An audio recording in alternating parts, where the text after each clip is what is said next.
Inihahanda na ang temporary learning centers para sa mga estudyante ng Malapatan National High School na matinding naapektuhan ng malakas na lindol. Kabilang ito sa mga binisita ni Pangulong Ferdinand R. Marcos Jr. at hinatiran ng tulong tulad ng internet connectivity.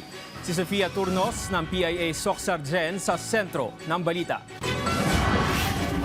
Ininspeksyon kahapon ni President Ferdinand Marcos Jr. ang Malapatan National High School para alamin ang kinakailangang hakbang para sa agarang rehabilitasyon. Ang nasabing paaralan ay nagtamo ng 6 na totally damaged buildings sa kanilang main campus, habang may isa pang 4-story building na may 16 na classrooms ang matindi rin na nasira sa annex mula sa magnitude 7.8 na lindol kamakailan. Ayon sa principal ng paaralan, wala namang nasaktan sa mga estudyante, teachers at staff. Malapatan National High School ay taos-pusong magpapasalamat sa kanya dahil sa kanyang pagbisita dito para makita niya yung sitwasyon at nang sa gayon matulungan kami. Una-una siguro ang pinaka-importante para maano natin yung face-to-face modality is yung temporary learning shelter. Maliban sa pag-inspeksyon, nagdala din ng 4 na Starlinks ang Office of the President na ilalagay ng Department of Information and Communications Technology sa Malapatan National High School, Sarangani Hospital, LGU Glan at PLGU Sarangani. Ayon sa Pangulo, makakatulong ang Starlink service sa recovery efforts at magpapalakas ng komunikasyon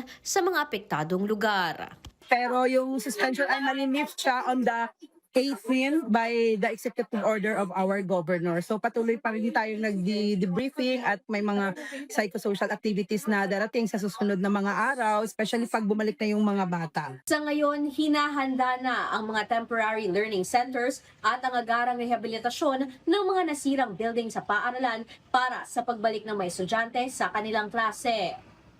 Mula rito sa Sarangani Province, Sofia Zabate Turnos ng Philippine Information Agency, Socsargen.